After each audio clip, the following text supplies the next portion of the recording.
অন্তিম ভিডিঅ'টোত আমি গ্ৰাহকৰ অৰ্ডাৰ বাতিলকৰণ, এনে বাতিলকৰণৰ কাৰণ আৰু সেইবোৰ পৰিহাৰ কৰাৰ মেট্ৰিক আৰু সমাধানবোৰ সামৰি লৈছিলোঁ। এই ভিডিঅ'টোত আমি আপোনাক ৰিটাৰ্ণ পৰিচালনা কৰা আৰু ONDC নেটৱৰ্কত এনে ৰিটাৰ্ণ কেনেদৰে পৰিচালনা কৰিব লাগে আৰু গ্ৰাহকৰ ৰিটাৰ্ণৰ হিচাপ ৰাখিম আৰু যিকোনো পুনৰাবৃত্তিক সমস্যা সমাধান কৰিম। যেতিয়া সামগ্ৰী এটা ক্ৰেতাক প্ৰদান কৰা হয়, এজন বিক্ৰেতাই নিম্নলিখিত ফলাফলবোৰ আশা কৰিব পাৰে। 1. এজন ক্ৰেতা সামগ্ৰীটোত সন্তুষ্ট, সামগ্ৰীটো গ্ৰহণ কৰে আৰু ঘূৰি অহা অন্য বন্ধ হয়। 2. ডেলিভাৰীৰ পিছত ৰিটাৰ্ণ। কেতিয়াবা এজন ক্ৰেতাই সামগ্ৰী এটা ঘূৰাই দিব বিচাৰিব পাৰে আৰু এনে কৰাৰ একাধিক কাৰণ থাকিব পাৰে, কাৰণ তেওঁলোকে তেওঁলোকৰ মন সলনি কৰিছে, কিয়নো সামগ্ৰীটো ক্ৰেতাৰ লগত দেখুওৱাৰ সৈতে মিলা নাই, কিয়নো তেওঁলোকে প্ৰাপ্ত কৰা সামগ্ৰী এটা ক্ষতিগ্ৰস্ত হৈছে। এই ৰিটাৰ্ণবিলাক ডেলিভাৰৰ পাছত ৰিটাৰ্ণ বুলি কোৱা হয়। আৰু তাৰ পাছত আমাৰ তৃতীয় ফলাফল আছে, ডেলিভাৰীৰ আগতে ৰিটাৰ্ণ। যেতিয়া সামগ্ৰী এটা ক্ৰেতাক বিতৰণ কৰা নহয়, কিয়নো এজন ক্ৰেতাই অৰ্ডাৰটো গ্ৰহণ কৰিবলৈ অস্বীকাৰ কৰিছিল, বা লজিষ্টিক চেলাৰ নেটৱৰ্ক অংশগ্ৰহণকাৰী বা অফ নেটৱৰ্ক লজিষ্টিক ক্ৰেতাৰ ওচৰলৈ যাব বা সংযোগ কৰিবলৈ সক্ষম হোৱা নাছিল, বা ক্ৰেতাৰ ঠিকনা অশুদ্ধ আৰু অসম্পূৰ্ণ আছিল আৰু সেয়ে ডেলিভাৰী কৰিব পৰা নাছিল, এই ৰিটাৰ্ণবোৰক ৰিটাৰ্ণ বিফৰ ডেলিভাৰী বা RBD বুলি কোৱা হয়। এনে ৰিটাৰ্ণ পৰিচালনাৰ বাবে নিৰ্দেশনাবোৰ কি সেয়া বিচাৰি উলিয়াও আহক। যেতিয়া সামগ্ৰী বিতৰণৰ পিছত ক্ৰেতাৰ দ্বাৰা ৰিটাৰ্ণ আৰম্ভ কৰা হয়, লজিষ্টিক চেলাৰ নেটৱৰ্ক অংশগ্ৰহণকাৰী বা অফ নেটৱৰ্ক লজিষ্টিক্সে সামগ্ৰীটো তুলি ল'ব আৰু ইয়াক বিক্ৰেতাক ঘূৰাই দিব। অৱশ্যে বিক্ৰেতাই মসৃণ ৰিটাৰ্ণ সঞ্চালনৰ বাবে কিছুমান কাৰ্যকলাপ সম্পাদন কৰিবলৈ প্ৰক্ৰিয়া স্থাপন কৰাটো নিশ্চিত কৰিব লাগিব। এই প্ৰক্ৰিয়াবোৰ কি হ'ব পাৰে চাওঁ আহক।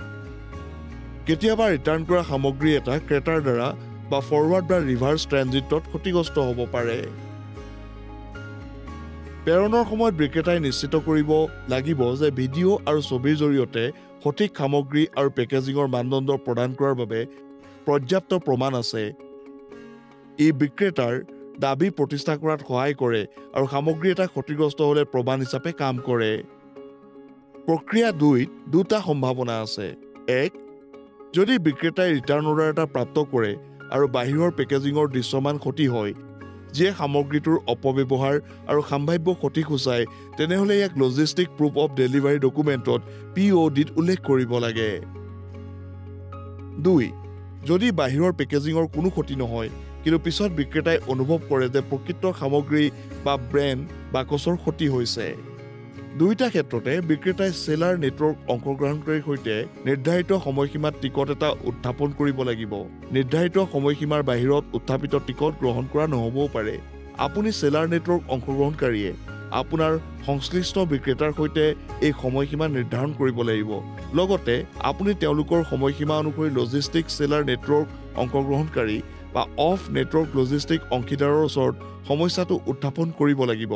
পিছত বিবাদ পৰিহাৰ কৰিবলৈ যদি বিক্ৰেতাই ডেলিভাৰী এজেণ্টৰ উপস্থিতিত ঘূৰাই দিয়া সামগ্ৰীটো পৰীক্ষা কৰে, তেনেহ'লে ভাল হয়। গতিকে এইবোৰ প্ৰক্ৰিয়া বিক্ৰেতাই অনুসৰণ কৰিব লাগিব। চেলাৰ নেটৱৰ্ক অংশগ্ৰহণকাৰীয়ে নিশ্চিত কৰিব লাগিব যে বিক্ৰেতাই এই প্ৰক্ৰিয়াবোৰ বুজি পায় আৰু কাৰ্যকৰী কৰে। এতিয়া কাষ্টমাৰ ৰিটাৰ্ণছ আফটাৰ ডেলিভাৰীৰ কিছুমান কাৰণ আৰু এনে ৰিটাৰ্ণ পৰিচালনাৰ নিৰ্দেশনাবোৰ চাওঁ আহক। কাষ্টমাৰ ৰিটাৰ্ণছ আফটাৰ ডেলিভাৰীৰ অনুসন্ধান কৰা আৰু হ্ৰাস কৰা গুৰুত্বপূৰ্ণ, কিয়নো সেইবোৰৰ ফলত অপাৰেশ্যনৰ ব্যয়, লজিষ্টিক ব্যয় আৰু ইন ট্ৰেনজিট ক্ষতিৰ বিপদাশংকা বহন কৰাৰ সময়ত শূন্য বিক্ৰী হয়। ডেলিভাৰীৰ পাছত গ্ৰাহক ৰিটাৰ্ণ কৰাৰ কাৰণ। 1 নম্বৰ, বিক্ৰেতাৰ ভুলৰ বাবে এটা অশুদ্ধ সামগ্ৰী বিতৰণ কৰা হৈছে। ইয়াক কেনেদৰে মোকাবিলা কৰিব? অৰ্ডাৰ প্ৰেৰণ কৰাৰ আগতে পেকেজিং অংশীদাৰৰ বাবে এখন চেকলিষ্ট সৃষ্টি কৰক আৰু ইয়াক পেকিং এলেকাৰ ওচৰত ৰাখক। 2 নম্বৰ, ক্ৰেতাই প্ৰাপ্ত কৰা সামগ্ৰী ক্ষতিগ্ৰস্ত হয় বিক্ৰেতাৰ শেষত বা পৰিবহণত। ইয়াক পৰিহাৰ কৰিবলৈ ক্ষতিগ্ৰস্ত সামগ্ৰীৰ শতাংশ পৰীক্ষা কৰক। যদি শতাংশ অধিক হয়, ই পেকেজিঙৰ মানদণ্ডৰ বাবে হ'ব পাৰে। ইয়াৰ বাবে পেকেজিং শাখাটো চাওক। যদি পেকেজিং ভাল হয় কিন্তু সামগ্ৰীটো ক্ষতিগ্ৰস্ত হয়, লজিষ্টিক ষ্টৰৰ ক্ষতি পৰীক্ষা কৰক আৰু logistic seller MP of network লজিষ্টিকলৈ যাওক য'ত ক্ষতি কম হয়। 3 নম্বৰ, সামগ্ৰী বিতৰণ কৰাটো সামগ্ৰীৰ প্ৰদৰ্শন পৃষ্ঠাৰ সামগ্ৰীতকৈ পৃথক, ৰূপ বা সামগ্ৰীৰ বিশেষত্বৰ ক্ষেত্ৰত। প্ৰদান কৰা কেটালগ ডাটা আৰু তথ্য পৰীক্ষা কৰি ইয়াক সংশোধন কৰক। যদি অমিল আছে প্ৰকৃত সামগ্ৰীৰ তথ্যৰ সৈতে মিলাবলৈ ইয়াক সংশোধন কৰক। লগতে একেধৰণৰ ব্যৱধান উপস্থিত নথকাটো নিশ্চিত কৰিবলৈ সমগ্ৰ কেটালগটো পৰীক্ষা কৰক। 4 নম্বৰ, এজন ক্ৰেতাই প্ৰাপ্ত কৰা সামগ্ৰীটোৱে কাম কৰা নাই। ব্ৰেণ্ডেড সামগ্ৰী এটাৰ বাবে নিশ্চিত কৰক যে ত্ৰুটিপূৰ্ণ সামগ্ৰীৰ ব্ৰেণ্ড নিৰ্দেশনাবোৰ যিকোনো সমস্যাৰ বাবে ব্ৰেণ্ড হেল্পলাইন নম্বৰৰ সৈতে উল্লেখ কৰা হৈছে। নিৰ্মাতাৰ পৰা পোনপটীয়াকৈ যোগানকৰ্তাৰ দ্বাৰা আহৰণ কৰা ব্যক্তিগত লেবেলৰ বাবে এক অফ নিৰ্মাণ ত্ৰুটিৰ বাবে কোনো প্ৰক্ৰিয়াস্তৰৰ পদক্ষেপৰ প্ৰয়োজন নহয়। কিন্তু যদি ত্ৰুটিৰ সঘনতা অধিক হয়, নিৰ্মাতাসকলক মানদণ্ড উন্নত কৰিবলৈ বা গুণগত মানদণ্ড উন্নত নোহোৱালৈকে বিক্ৰী বন্ধ কৰিবলৈ পৰামৰ্শ দিয়ক। 5 নম্বৰ, গ্ৰাহকে সম্পূৰ্ণ অৰ্ডাৰৰ কেৱল এটা অংশহে লাভ কৰিছে। ইয়াক পৰিহাৰ কৰিবলৈ প্ৰেৰণ কৰাৰ আগতে অংশীদাৰ পেকিং কৰাৰ বাবে এখন চেকলিষ্ট সৃষ্টি কৰক আৰু ইয়াক পেকিং এলেকাৰ ওচৰত ৰাখক। এক নিৰ্দিষ্ট কেছৰ বাবে গ্ৰাহকৰ সৈতে আলোচনা কৰক আৰু সমস্যাটো বন্ধ কৰিবলৈ বাকী থকা অৰ্ডাৰটো সোনকালে প্ৰেৰণ কৰাৰ সৈতে তেওঁলোকে ঠিকে আছেনে নাই সেইটো পৰীক্ষা কৰক। 6 নম্বৰ, গ্ৰাহকজনক আৰু সামগ্ৰীৰ প্ৰয়োজন নাই, তেওঁ নিজৰ মন সলনি কৰিলে। এই ক্ষেত্ৰত একো কৰিব নোৱাৰি। সেই ৰিটাৰ্ণ শতাংশ কম হ'লে কোনো পদক্ষেপৰ প্ৰয়োজন নহয়। যদি ৰিটাৰ্ণ অধিক হয়, বিক্ৰেতাই সামগ্ৰীটো কেৱল প্ৰিপেড কৰিবলৈ কল ল'ব পাৰে। এই কাৰ্যৰ সৈতে অৰ্ডাৰবোৰ হ্ৰাস হ'ব পাৰে, কিন্তু ৰিটাৰ্ণো কম হ'ব, বা বিক্ৰেতাই এই সামগ্ৰীটো ঘূৰাই নিদিবও পাৰে। 7 নম্বৰ, এইটো এটা চাইজ বা ফিটিঙৰ সমস্যা। এইটো সাধাৰণতে ফেশ্বন শ্ৰেণীত দেখা যায়, য'ত সামগ্ৰীৰ চাইজ গ্ৰাহকৰ সৈতে খাপ নাখায়। ইয়াত ৰিটাৰ্ণ গ্ৰহণ কৰা বা কাপোৰ বা পৰিধানযোগ্য ধৰণৰ ওপৰত নিৰ্ভৰ কৰি বিনিময়ৰ অনুমতি দিয়া উচিত। লগতে সামগ্ৰী এটাৰ বাবে চাইজ চাৰ্ট আপডেট আৰু সঠিক হোৱাটো নিশ্চিত কৰিবলৈ প্ৰডাক্ট ডিটেইল পেজটো পৰীক্ষা কৰক। ইয়াত দুটা পৰিস্থিতি থাকিব পাৰে: ডেলিভাৰীৰ পাছত গ্ৰাহকৰ ৰিটাৰ্ণৰ বাবে, ঘূৰাই নোপোৱা সামগ্ৰীৰ বাবে। গ্ৰাহকসকলে এতিয়াও বায়াৰ এপ্লিকেশ্যনৰ জৰিয়তে সমস্যা উত্থাপন কৰিব পাৰে, বিশেষকৈ উপযুক্ত সমস্যা আৰু গ্ৰাহকৰ মন সলনি হোৱা ঘটনাবোৰৰ বাহিৰে সকলো ক্ষেত্ৰত। এই সকলোবোৰ ক্ষেত্ৰত আপুনি গভৰ্ণিং ই-কমাৰ্চ নিয়মৰ অধীনত ৰিটাৰ্ণ কৰিবলৈ বা ৰিফাণ্ড দিবলৈ বাধ্য।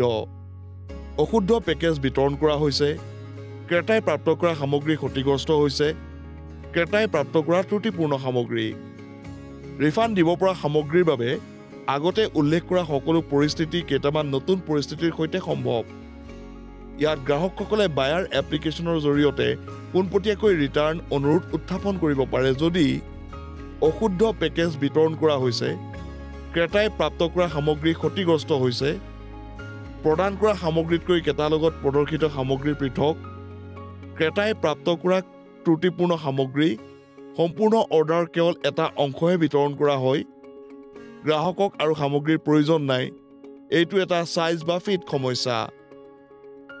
আমি এই ভিডিঅ'টোৰ আৰম্ভণিতে দুটা বেলেগ বেলেগ ধৰণৰ ৰিটাৰ্ণৰ ওপৰত আলোকপাত কৰিছিলোঁ। ডেলিভাৰীৰ পাছত গ্ৰাহকে ৰিটাৰ্ণ কৰা কি হ'ব আৰু ইয়াৰ বিভিন্ন কাৰণ আৰু লগতে এনে ৰিটাৰ্ণ চম্ভালিবলৈ নিৰ্দেশনাবোৰ আমি আপোনাক বুজাই দিছিলোঁ। এতিয়া এজন বিক্ৰেতাই সন্মুখীন হ'বলগীয়া দ্বিতীয় প্ৰকাৰৰ ৰিটাৰ্ণ চাওঁ আহক। ডেলিভাৰী বা RBDৰ আগতে ৰিটাৰ্ণ। ডেলিভাৰী RBDৰ আগতে কেনেদৰে ৰিটাৰ্ণ আহে?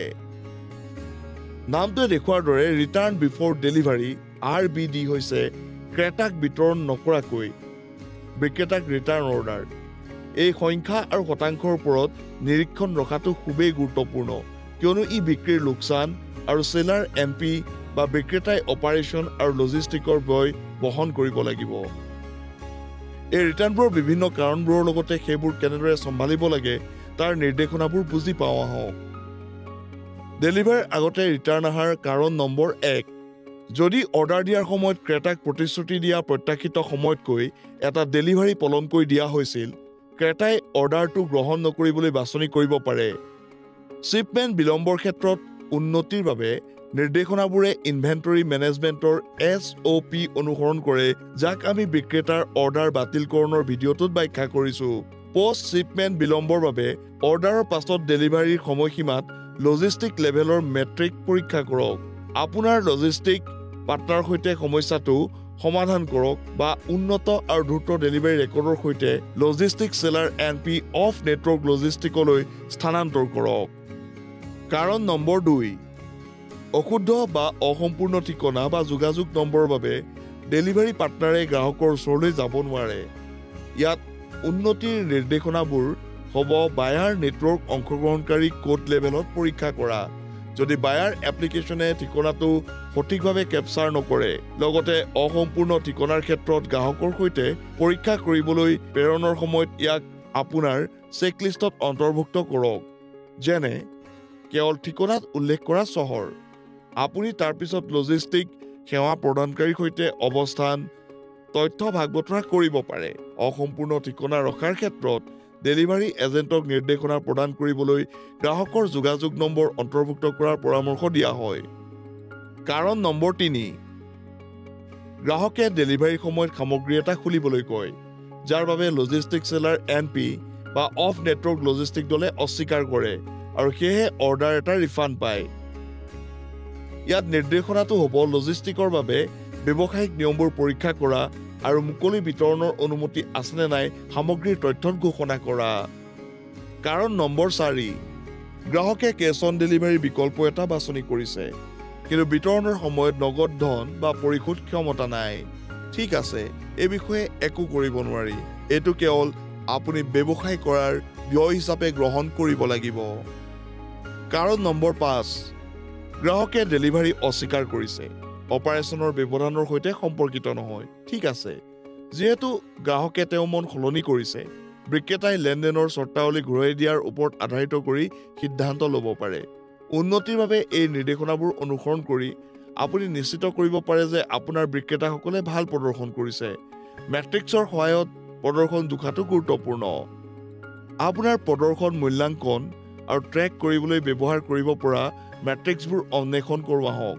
লগতে আপোনাৰ বিক্ৰেতাসকলৰ লগতে ইয়াৰ বাবে মেট্ৰিক 1 গ্ৰাহকক প্ৰদান নকৰা অৰ্ডাৰৰ শতাংশ আৰু বিক্ৰেতাক আৰম্ভ কৰা ৰিটাৰ্ণ জোখাৰ বাবে ডেলিভাৰী শতাংশৰ আগতে অৰ্ডাৰ ৰিটাৰ্ণ কৰা হৈছে। এই মেট্ৰিক গণনা কৰাৰ সূত্ৰটো হ'ব 100ৰে পূৰণ কৰা অৰ্ডাৰৰ দ্বাৰা বিতৰণ অবিহনে অৰ্ডাৰ ৰিটাৰ্ণ আৰম্ভ কৰা হৈছে।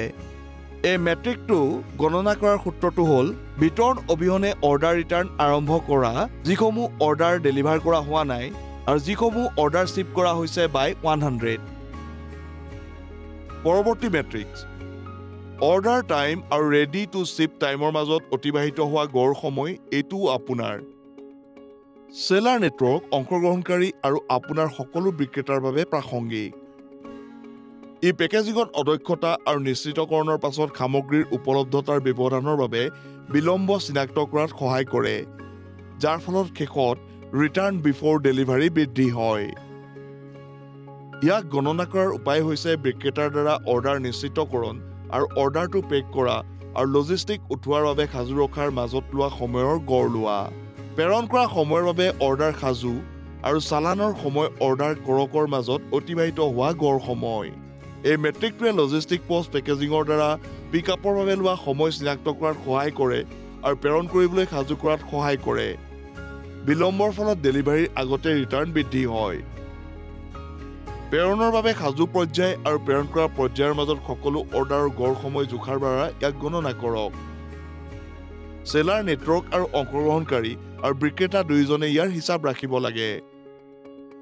আৰু তাৰ পাছত শেষত আমাৰ ওচৰত অৰ্ডাৰ ৰেডি টু শ্বিপৰ পৰা প্ৰকৃত চালনাৰ সময় শতাংশলৈ অৰ্ডাৰ উলংঘন হৈছে। এই মেট্ৰিকে পিকআপত লজিষ্টিকৰ দ্বাৰা সময়সীমা উলংঘনৰ হাৰ চিনাক্ত কৰাত সহায় কৰে। এই উলংঘনবোৰৰ ফলত ডেলিভাৰীৰ আগতে ৰিটাৰ্ণ অহা বৃদ্ধি হয়। আপুনি লজিষ্টিক ETAৰ পিছত বাছনি কৰা অৰ্ডাৰৰ সংখ্যক 100 গুণ বৃদ্ধি কৰা মুঠ অৰ্ডাৰৰ দ্বাৰা হৰণ কৰি এই শতাংশ গণনা কৰিব পাৰে। এয়া হৈছে সেলাৰ নেটৱৰ্ক অংশগ্ৰহণকাৰী আৰু বিক্ৰেতা দুয়োৰে বাবে আন এক গুৰুত্বপূৰ্ণ মেট্ৰিক্স। অনুগ্ৰহ কৰি মন কৰিব, গ্ৰাহক বাতিলকৰণ, ৰিটাৰ্ণ আৰু ৰিফাণ্ড আঁচনি আগতীয়াকৈ ঘোষণা কৰিব লাগিব আৰু ই-কমাৰ্চ নিয়মৰ দ্বাৰা নিয়ন্ত্ৰিত হ'ব। অধিক জানিবলৈ এই QR কোড স্কেন কৰক। ইয়াৰ সৈতে আমি এই ভিডিঅ'টো ৰিটাৰ্ণ পৰিচালনাত সামৰি লওঁ। ভিডিঅ'টোত আমি গ্ৰাহক ৰিটাৰ্ণ, বিভিন্ন প্ৰকাৰৰ ৰিটাৰ্ণ আৰু বিক্ৰেতাৰ লোকচান হ্ৰাস কৰিবলৈ, সমস্যাবোৰ সমাধান কৰিবলৈ আৰু বিক্ৰেতাসকলক তেওঁলোকৰ ৰেটিং বজাই ৰখাত সহায় কৰিবলৈ আপুনি কেনেদৰে এই বিভিন্ন প্ৰকাৰৰ ৰিটাৰ্ণবোৰ নিয়ন্ত্ৰণ কৰিব পাৰে সেই বিষয়ে শিকিলোঁ।